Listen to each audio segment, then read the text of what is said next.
Yo, it's Real 92.3, LA's home for hip-hop, man. The real after-party bootleg Kev, DJ Damage, Dre Sinatra. Whoa. We got one of the greatest rappers alive in the building, man. Whoa, thank you, It's true. Who got mentioned on the Control verse? This guy did. Man, thank you, Big bro. K.R.I.T is in the building. What's K.R.I.T.'s happening? in What's the building. happening? What's good? Welcome to the West Coast, What's baby. good? Oh, yeah, it's good to be out here, man. We back on the rounds, bro. It's been some years. Ain't it? I haven't seen you since I was in Tampa, which was Exactly. 2 or That 3 was years ago. that wasn't as was bad like- as way. That was K.R.I.T Couture. That was K.R.I.T. So was it- 2014. Yep. It's about 3 years, bro. It's been a while, man. Wow, time flies. You When was don't, the you last don't time you've been age in at all. LA? Keep talking. I mean, I was in LA not too long ago. I forgot mixing for the mixing of the album. Right, you were out here. April. Yeah, Okay. April and May. Putting so, that yeah. masterpiece together. Had to, bro. Definitely. Oh my god. Well, congratulations on this project. Thank you. Thank you. Highly anticipated from your core fans have been waiting a while. Like you said, it's been a few years. Yeah, man. And then the numbers. Yeah. Looking good. Good Way support, up. bro. Looking way You up. outsold a lot of albums came out that week. Yes. My Yeah. brother Ty Dolla $ign Of dropped. course. Yellow Yeah. Wolf dropped. Yeah. Yo Gotti. Yellow. Who else came out? Metro Boomin them dropped too. Everybody, Chris dropped. Yeah. And the one person you see above all that. Oh Big man, K.R.I.T. I mean, you know, That it's- independent hustle mother. yeah, I good. appreciate the support from the fans. Yeah, and you then- say you did like 30 and some change, Yeah, right? 33. Yeah, That's amazing, Yeah, bro. it's definitely a blessing. And you think about the Live from the Underground and K.R.I.T and still be in that realm where people still go out and buy physical copies too. It's amazing, right? What is obviously, you had such a long independent run with so many mixtape many classics, man. K.R.I.T was here forever and a day. You Return started in Forever. 2010. We could start with See Me on Top 1, 2, and 3, Hood Fame. Oh my God. Glass House. Oh yeah. Remember that Glass House verse? Definitely Glass House. Oh yeah. Cushion Orange Juice. That was the introduction Come for a on. lot of Hell people. yeah. Wow. That's where I first heard it. That's That was one of my 2010, introductions South right by there. Southwest when Yep. we recorded. Yeah, 100%. But now, like, you went through the Def Jam process, the Yeah. major label process, and now you're free We're free. again. Yeah. You're free again. Free man. at It's last. beautiful, man. It's so beautiful because it's like, I mean, even creatively, what you go through with having hard deadlines and like having to meet those deadlines, and it's just in the business aspect can totally destroy your creative integrity. And so it was beautiful for me to be able to just be away from that.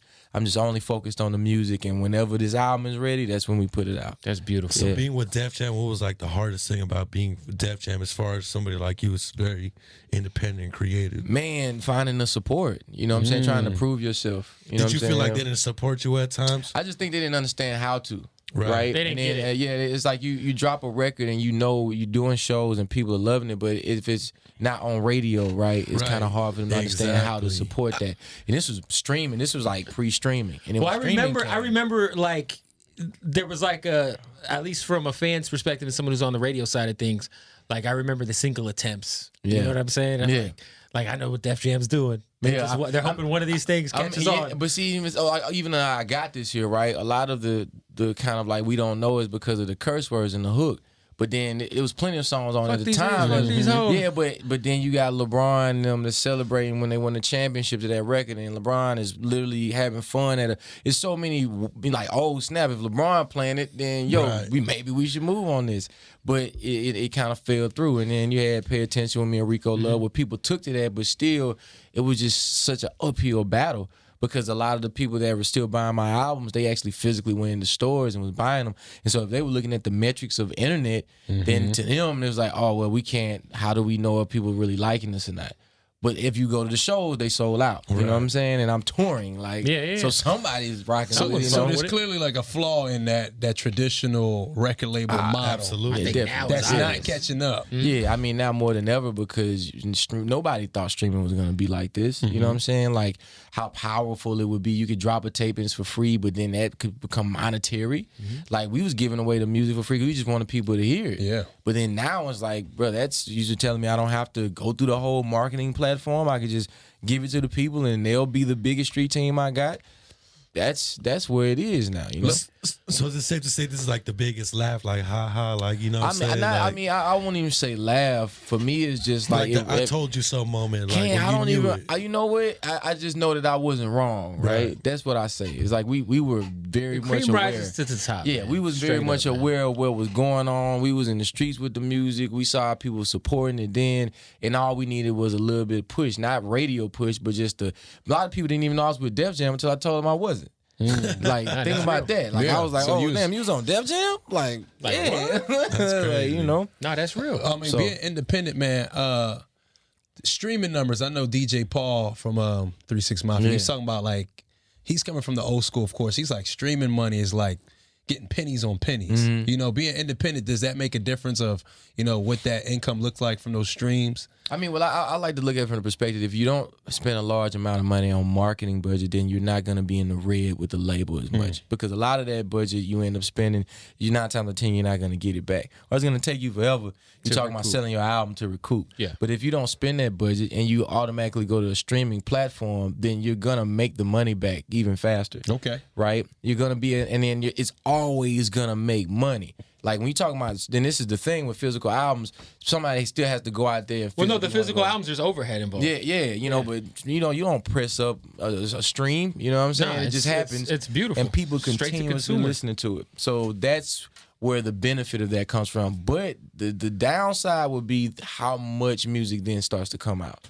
How people consume music and how fast and how important it is in the midst when you got thousands of artists dropping, you know, projects every day. Yeah. So that's what it's going to be. It's easier than ever. Yeah. It's almost like the DJ game when Serato came out. Like, it made it so much easier for everyone to start and DJing. if you was a real DJ, like turntable, like carrying crates. like, oh my God, I've been carrying crates for So do you feel like the albums come and go a lot faster just the way music is released? Like somebody's not going to sit on the album as long everyone's as they would. attention span shrunk. Definitely, man. I think, and it's just because it's so much to consume, man. And it's so easy to put a song out where it's like you could put a project out next week on SoundCloud. Man, and definitely, bro. people move on to your next project. And it makes it tough on the consumer, right? Yeah. Because you also want to be in the know of what's the newest song. Yo, that happened with me. The only artist who's ever made me feel that way before the streaming shit was Currency. He just put out too much shit. I just couldn't keep up. I mean, I feel like it's too much music going out as a whole, man. I mean, luckily we DJ, so we up on it. But the average person, man, Not you me. can miss 3 albums dropping in a week. You can like, definitely miss an album with the you quickness. go on vacation, come back and miss 3 albums. That's some real shit. Yeah. No, that's some real shit.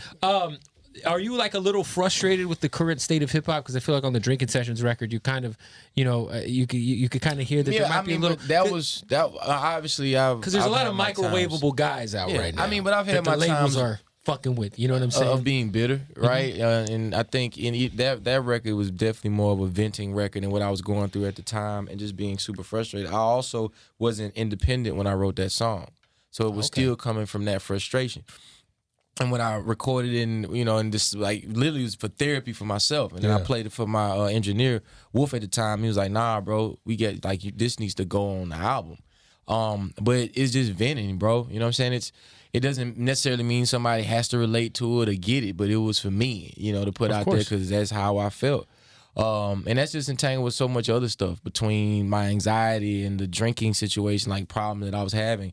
And I just decided to put all that in a record, right? I think a lot of artists would love to articulate the mental health of an artist, but they don't have the wordplay or even the vocabulary, or even just the skill, the plain skill to do it. That's real. The way you do it. Just aside from skill, it's just, man, it's really hard to talk about your to be emotions, vulnerable bro. like that. Yeah, like, especially in the hip hop game. Oh my God! I feel like we got to get to superhero know flow, you. You know what I'm saying? Like we Yeah. personally got to know, like, wow, this is K.R.I.T. Like it was so transparent. Man, I didn't mind. The Children of the World was a lot of people's first introduction to me. I mean, and I'm still talking about what I was dealing with at the time. I think when you lose your creative control and you start to make music that's only for one kind of, maybe for radio or to keep that going, people might not get to know who you are until they sit down and talk with you. And then you're trying to uphold this persona that might not really be you. And so then you go through that whole flushing it out, dealing with whatever you're dealing with the label, and then you finally sit down and have conversations with people. I've been trying to have conversations with people since I came out. Yeah, of course. You feel me? But it's just the nature or the time frame and what was important at the time. Well, I think that's why, like, there's everybody got like fans, right? Yeah. But like, there's very few people who support. Like not a lot of people can press some vinyl of some old projects and sell it. You know what I'm saying? You're right. Like, You're right. Like you cut through to a lot of people's heart, because I feel like you've always been pretty honest on record. Yeah, man. I feel Roll like Tide being to from the sun, Texas too, man. though, you could actually be Texas at one state where you got. Well, I'm from Mississippi, Oh, but you're I'm from from Mississippi, but Oh. Texas is like we get love there. Like, I feel like you, because I've been out to Texas very before. much Like, yo, I've influenced. seen people selling your stuff on out on the streets, and I was like, damn, like that's the one state where people are still really selling physical copies. Oh yeah, like Texas. really selling. Physical you can go copies. platinum in Texas. Yeah. You know what I'm saying? That's been It's a big proven. enough state. Like, That's how Yeah. I found out about K.R.I.T. I was just walking around, somebody's trying to sell K.R.I.T. CD. I'm like, all right, and that was back when obviously we dropped the tapes for free, so anything was movement for us and support, right? But Texas is definitely one of those places where you just go there and be good.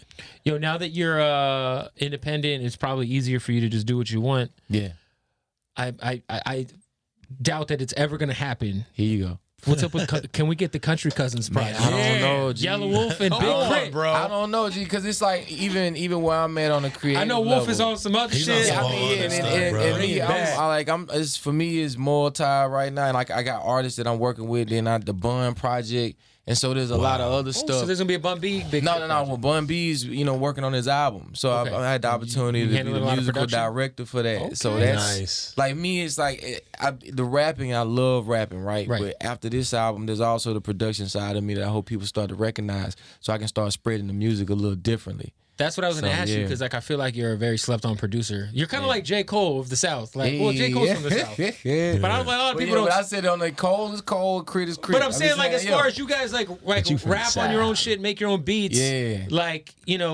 But I feel like the other rappers could use Cole beats, and other rappers could use more Crit beats. Definitely, I would say that too. And I would say it's hard to because do I keep the best beats for myself? Of course. Absolutely. Yeah, sometimes. But I'm starting to get. Why not? I'm starting to get out of that mind frame a little bit, man. But it's like I know when I hear something I make it, I'm like, okay, I'm gonna just so that's difficult to some degree. So with the Bun B project, are you handling the production on it, or are you kind of A&Ring it? It's just kind of being involved, right? And figuring out, because the OG been doing this for so long, like how he can be challenged not on a musical level, but a lot of the ideas that he have, how can we bring those to life soundscape wise? Because he has a lot of amazing ideas, and I'm just there to try to how can we facilitate those musicians and work with those That's artists. dope. And so it's a blessing, bro. I'm honored. And I know just that's be in the room. Some of your you feel biggest me? influences is Boy, UGK, of course. Crazy. I mean, that's evident if you listen to Crit, man. Definitely. 100%. What about this project? Is this your longest project as far as the amount of time? I would say, aside from Crit was here, yeah. I would say, yeah, it's an hour and 25 minutes. Wow. I listened to it all in That's a one double run. disc. Wow. Yeah, it's It a is. double disc. Yeah, I like, mean, but damn, bro, Crit. the way between the sequencing and trying to get it right, and I've been listening to a lot of these records for like a year straight now, and just making sure it was certain frequencies that wouldn't be hard on the ears, and it doesn't get in the way of life. I feel like I really figured out a way to be able to listen to it, like for you can listen to it in entirety, and it's all good. You know what I'm saying? An hour and 25 minutes will go by, and you be like, damn, you know? Soundtrack. Yeah. Would you like as far as like the way you kick the album off and then Confetti after that? Is it do you like think you have the biggest chip on your shoulder with this album, rapping wise? that you've Man, ever I had? would say nah. I would say nah. I just want to. I still show people that I can rap, and Confetti was that. I mean, and then it's a crazy beat, but after that, it's kind of like I'm just in my bag. I'm doing what I do.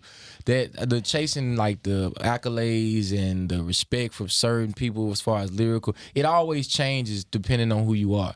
And once I realized that, it's like, man, people know what I'm capable of doing. I got a gang of records. Mount Olympus was Mount Olympus. Oh my And then so now I focus Mount on. Olympus was so raw. But I focus on the music now and try not to be angry when I'm creating it because it shows, and that doesn't make for like shelf life to I feel some what you're degree. saying. And so It's definitely a therapeutic vibe. I mean, on this album, and I Definitely, think bro. a lot of people that aren't Crit fans all the way, or are just kind of new to the race. Mm-hmm. I feel like they're gonna really get a good sense of what you bring to the table for sure. thank you, bro. I pray. Do you feel like this album right here kind of like solidified and validates like what you thought and who you knew you were? Like being independent, like now maybe work on this next project, you have like a different mindset where you're not gonna have a chip on your shoulder and you'll feel a lot more free to just be you. Definitely, I think this is my best one yet, brother. This is the one where sonically I got to spend as much time as I wanted to on the records.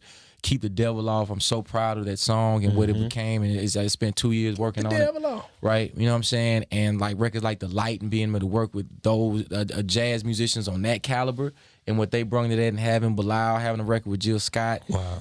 Me and T.I. and how Sleepy Brown, CeeLo rap verse, you know what I'm saying? And it's like all these components. It's hard to get a UGK, CeeLo rap verse, man. Like, you know what I'm saying? Like, He got a real one too. yeah, oh It was man. that real. Couldn't even old bring school. the hook back in, you know what I'm saying? when it comes to like, you know, you like you said, you're not doing it for the respect. You've always had respect from your peers, whether it's like Big Sean shutting you out of control, which is, or not Big Sean, Kendrick, shutting you on Big Sean's record, and then you was on One Train, which was like, shout out to ASAP. That ASAP Rocky record was such a classic moment in the culture, man, where he just put everybody like, and shout out to him because he sent the instrumental and was like, "Do you?" Right, and so you don't know where it's going. So that's what I was gonna ask you. Did you know like who was getting on the record? No, I didn't. I just knew it was gonna be a posse cut. And he was like, "Do you?" And then it was like, the beat was like 3 minutes and some change, so there was no real length of time. He told you could rap, and then and the BET. I think we did the BET Hip Hop Awards, Major love. And then it was like everybody had they sent a 16-bar freestyle. And they said do 16 bars, and I literally 16 bars. Right, I'm ready. Man, people had 32s, 64s. I was like, oh, okay. That's what we're doing. Okay, so at that point, I was like, I'll never again somebody send me an instrumental and tell me to go in. So that's why my verse was as 32, because I was like, gosh, shit, I'm going to get my point across. You feel me? 100%, man. I ain't mad at that one. Yo, One Train was crazy. What is your thought, man? You've always been an extremely, I don't want to say extremely political, but you've never shied away from being political in your music.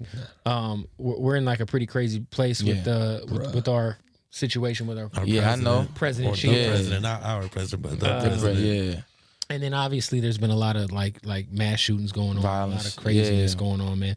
What are your thoughts on the state of the country right now? Man, it's scary, brother. It's scary. I mean, because, it's one thing when you were young and what your parents were living through that you really didn't realize, but now we're like living through it and it's right in front of us, and now you're like worried about being in public places and you don't know what may happen. Then you also watch what's going on in the government and you just can't believe some of the shit that's happening like in front of you. Like it's almost like, it's like we're in the middle of like a scandal episode. Oh man, but and it's wild because it's common sense is telling you like, bro, like come on, are you serious? Like, and that's, you just keep saying that and you get to wondering to yourself like this got to be the upside down world. Like, bro, this is so much random violence and negativity and just racism and bigotry and just it's right there in your face. And I mean, where I'm from, if somebody didn't like you, you knew about it. But now it's like the whole world is now in tune with just how much hatred is still very much alive and going on. And so for me, it was about trying to figure out a way to let people know that I'm aware of it. Right. I'm not removed from it, that I'm worried about it, that I'm scared when I wake up. Like, I don't know what may happen today. Like, I hope they don't drop a bomb on this shit. And that all goes through my mind. Not only do I put it in my music, but I talk about it because music and these platforms are the new CNNs now, right? People don't really trust those news stations. So they look to us to tell them what's going on in the world, social topics, about social injustice. And so me, it's just about doing my research now, starting to figure out other ways to also be involved. Like I went to the Black Caucus in D.C. for the first time, and I was just so mind blown. There's so many important people and things moving, and people just don't even know. Like, man, this is a great place to go. Like, to just see, like, you want to change your neighborhood, these are the people to go talk to. Right. But politics and the idea of even talking about that language was just some shit that's just so removed from what you thought was cool that you don't understand half stuff. Most people ain't watching C-SPAN, you know what I'm saying? But that shit is so important. Like, bro, all the bills and shit getting passed and you trying to figure out why you ain't, the taxes. Loving hip-hop. Bro, it's like you distractions, bro, from what's really, really important. You're obviously from Mississippi, which I remember when I was like a little kid, the first taste of Mississippi I got. What was the movie Burning Mississippi? Oh yeah, Mississippi Burning. Mississippi Burning. Yeah, I remember seeing that as a kid. I'm like, damn, Mississippi must fucking suck. Yeah, man. See, that was it's like, and as I grew up, I was like, I love my city, right? Because it was like all my like it takes a village to raise a child. So that's the way I was raised. Like I got all my uncles and I got my aunts and my grandmothers is there, and my family, and then the family next door grew up with your family, and everybody's watching out. And if it is police, they grew up in the neighborhood, so the last thing they want you to do is to get into trouble, so they tell you to go home, and that's how I grew up. So me, it was like to see all the ways of just most of what I would say Hollywood or the picturing of where I was from, I couldn't wait to get out and tell people like, hold up, it ain't all like that, you know what I'm saying? It ain't all messed up. Yeah. And so it's been a challenge. And that was a lot of when I guess when I started, a lot of the chip on my shoulder came from for wanting to prove people so wrong about Mississippi. And I in Live from the Underground, it shows where I think it was a lot of anger there. but if you didn't know, instead of me just being like, well, if you don't know, let me tell you about it. And so I think I've even figured that out now, not to be so mad when somebody doesn't know. I mean, obviously living in the South and Mississippi is one of the most notoriously, racist states. It gets a bad rep. Yeah. With Trump being the president, have you noticed people being more okay with being their true selves out in the open, or has anything changed? Or it's pretty they just like it always was. Right. Like this just the way it was, bro. Right. I'm telling you, like it's just the rest of the world got activated. Right. You know what I'm saying? It's that's real. Like that's people in LA got activated. They got activated. Like, but we was like, oh, okay, yeah, I'm like, well, like you didn't know? Like, you thought this every day. Well, it's like when I lived in Florida for like a few years, I was tripping out because there's trucks driving down the street with the Confederate flag hanging out the truck. See, but you knew. Crazy shit I ever seen. But you knew though, right? Yeah. You knew. You very much aware. And I grew up like, okay, you don't rock with me, and that's fine. We on totally opposite sides. Right. And so, but it's like now everybody else, the activation is a little different. Yeah. Now. Do you have any relationship with I know Ray Swimmers from a different part of Mississippi. They're from Tupelo. Shout out to Tupelo. Yeah. Big Tupelo and Vicksburg. But I know you got a relationship with David Banner. It's kind of like the lineage of Mississippi artists. Mm-hmm. You have any relationship with those kids? Because I think they're really dope. The homies, man, I'm so proud to see what they're doing. Very right? creative. Super good and kids even what they went through is trying to again prove themselves early on in their career.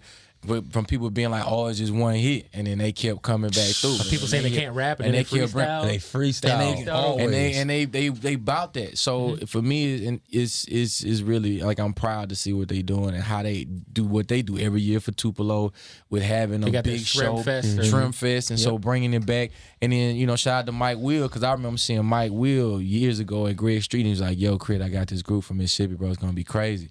And he said, I'm going to do right by him. Watch and see. And so you see what he was able.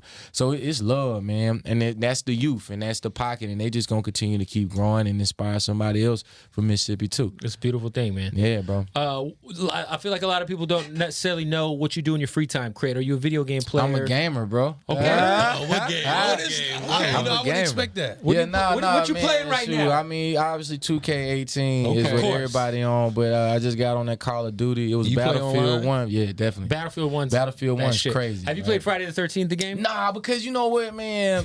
It's something about the graphics that kind of got. It's fire. It's fun. It's like I don't know, but then it's also like the gore and it's. You don't like gory stuff? I just mean it ain't even that. It's just like. It's like I'm good on that for some reason. But you know what I don't know? For Honor though, right? Have you played that game? Yeah. That's crack though, right? That's crack. I'm gonna get that. I just got Wolfenstein 2 just on the strength that you could kill KKK members. It's gonna be crazy. It's gonna be crazy. I haven't had time to get that yet, but I seen the documentary. Well, not documentary. I think I saw a clip on YouTube, and it was talking about like all the outrage because you could literally like. It takes place in an ulterior world where the Nazis won the World War II. I'm sick. So it looks it looks crazy though. I gotta get back into the game world, bro. I'm kind of out of touch. Man, I know 2K, of course. 2K is crazy. It turns into a lifestyle. You better watch your productivity. Cause that's why I'm grateful for my son because he hogs my PS4 so much that I maybe get to play once a week. Now I'm glad. I'm blessed that I was able to still be very productive and finish my album and still could game as much. Like, man, when do you have time if you work on an album to play beats and all games competitively? I live in the studio though, so for me it's like once the beat done, I'm still working on it. I kind of just roll my chair over, boom, boom, boom. I go back to the music, and I need to disconnect at some point. It kind of cuts down on the fatigue you get when you're listening to an instrumental over and over again. Bro. So I can kind of just get away from it and come right back to it. What about what TV shows are you consuming right now? Man, I finished Stranger Things already. Okay, that Mindhunter show. Mindhunter is flames. Walking Dead is on now. See, I stopped Walking Dead. We tapped out. You tapped out. Season 5. I was trying to figure out how the hell they still alive. I'm like, at this point, it just went too far. The same shit keeps happening. They just keep getting separated. They find a really cool place. They break up. Lying on the show, bro. I was done. I ain't gonna front. Yeah, the kingdom and the king. It's like that's a little weird though. But you know what I think? I think from the perspective of, all right, imagine if you was on some Broadway shit, zombie apocalypse pop off, and like you run a community, like you gonna stay on your Broadway shit. You know what I'm saying? Like to keep everybody happy. You know? Was sitting there with a pet lion. I don't know how he trained that lion to do anything. It's a tiger too. You know what I'm saying? Because I think a lion would have ate that ass though. Are you on the Game of Thrones too? Yeah, Game of Thrones, definitely watched that. G, yeah. Game of Thrones. I haven't got into it yet. We got to wait 2 years for that. I haven't got into it. I'm about to start. I have 2 years to catch up though. Yeah, like I'm a movie buff too. I love movies and stuff. Favorite movie of all time? Oh man, There Will Be Blood. Friday Night Lights. Friday Night Lights. Yeah. I mean, Booby Miles? Come on, B. Yeah. That's true. But those that video, yeah. They're those two, and I mean, I could put There Would Be Blood on and just work, and it don't even have to be watching it. It's just something so gritty about that movie, and it's about greed, you know, in a way where I don't think people realize, because he got all that shit. And my favorite movie, The Big well. Lebowski. Wow. We asked this question before, man. What's your favorite bad movie? Was it? Like what's the best bad movie? Like to the me, best it's bad movie. Like it's the terrible, best but movie you still that's not watch the it. best terrible movie. Yeah, it's like But you still watch it. Man, For me, it's Soul Plane. So I'm gonna do Soul Plane. It's not a great movie, but I love the movie.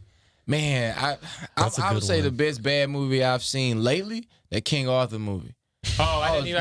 That was with Jax Teller's in it, right? I was just like, bro, I'm sorry. Was it good at all? Because of, man, you know what? The only thing that they could get you is with the 300 slow down effect, you know, and they slow down and then you kick somebody, and but it just got wild. I was confused, like, and then a lot of the clothes was like up to date, you know. It's like yo, fam, where they sell Ralph Lauren at back then, Mike? Yeah, Carhartt jacket, like I'm gonna throw it off, you know.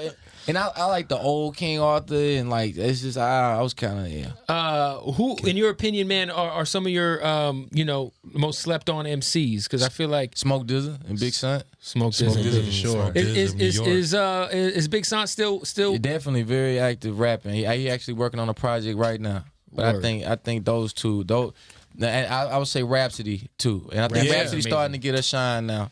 But she's been killing it for a long time. But I will say, like, those kind of MCs, I be in the room, I never sleep on them. Like, it's like we in the corner, like, you know what I'm saying, trying to get it right. 100%. But definitely, I think those are the anybody MCs. up and coming you think is at that caliber? Who's got Isaiah Rashad? Yeah. Isaiah Rashad. Hell yeah. Earth Gang. Those cats are crazy with it. Yeah, both Dreamville too. Yeah, shout definitely. out Earth Gang. Yeah, shout them boys out, man. Yo, man. Well, look, the project is out right now. Yeah. What's the single? Is it the joint with Lloyd? See. Now, mind you, right? Keep the Devil Off is the single that we ran with, and then we kind of just let people feel it out what they really like. And 1999 is getting a lot of love. Shout out to Manny Fresh. Well, that's what's kind of cool about Spotify. Yeah. You kind of see like which one's getting played the most. Yeah, and then Lloyd killed it. So, and it's a feel good record, man. So technically, Keep the Devil Off is the single. Keep the Devil Off, yeah. And then whatever comes after that, we kind of letting the people show us. You already got a bunch of visual shot for the album? Man, we putting them together now. Cause this is not like it's independent. So me, if it's up to me, I'm gonna shoot a video to every last one of these motherfuckers. You know what I'm saying? But we gonna get it right. It ain't gonna be one or two and done. Like no, we got a lot of work to do. 100%. Yeah. Well, yo, I'm glad that you're putting out music in 2017. Man, boy, me too. Boy, what talking about? It's been years. It's just a really bad climate for hip hop right now. I mean, shout out to the SoundCloud rappers. I ain't hating on nobody's pockets, but it's just not for me. Man, but but it's on us to change the narrative. We can change the narrative. 100%. And that's what we doing. That's why when I saw the numbers, I was like, yes. I'm waiting for that real shit. Straight up, bro. Straight up, Big K.R.I.T. Wow. Yo, we're gonna have you introduce the record, man. Let's go. What we doing? Keep the Devil Off? Keep the Devil Off. Hey, what's happening? It's your country cousin, Big K.R.I.T, third coast, rebels in the Mississippi native. You know what it is, and this is my new single, Keep the Devil Off. Shout out, let go. That guy's a professional right there.